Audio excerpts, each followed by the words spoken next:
Hello and welcome to session 27 of the National Stein Award of Teacher Standards. Today is going to be a bit special because I suspect that one session will not be enough to cover this particular standard, which is 5E. So my suggestion is that unless you have an hour to cover this conversation, you divide it into two parts, and I'll tell you within the session where would be a good point to move on. So let's have a look at the text first. Know when and how to use and evaluate a range of strategies, approaches, adaptations, accommodations, and resources to differentiate appropriately and effectively. Now, when people like Kath Bransby and myself formulate teacher standards, every word goes on a bit of a scale, and if it's found wanting, it goes out. So you can assume that these words were chosen with great care, and we hope that you will be able to work out as part of the task today how a strategy is different from an approach, how an approach is different from an adaptation, and so on. All these 5 things are things that you use in your planning and your teaching, and how do they differ from each other? The best way of identifying that is to pick a particular theme that is relatively accessible to all of you, and then go through bit by bit what would be the right strategy for this, how could one approach it, how would I have to adapt to particular factors, what do I need to accommodate, especially who do I need to accommodate in teaching this, and which resources do I use. So my suggestion for this is that you take a specific class in your school, let's say class 4, and you take a particular task from that class 4's curriculum. And my suggestion would be the introduction of the past continuous tense. So class 4 is tenses of the verb.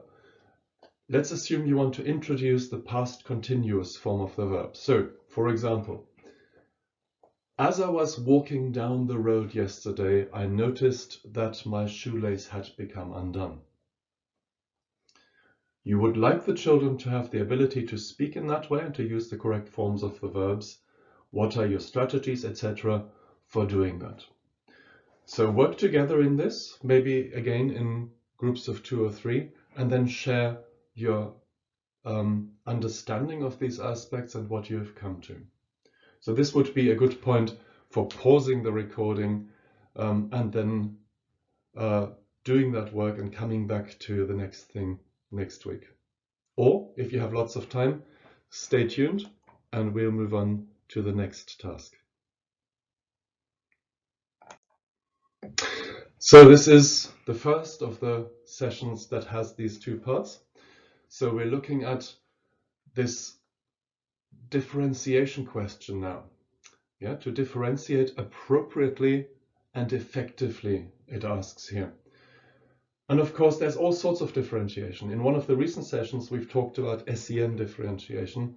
And in that, I made the point that SEN should really be much wider as a term, as a characterization than we currently and normally use it. Because every child has different educational needs, of course. And I've put some factors together here.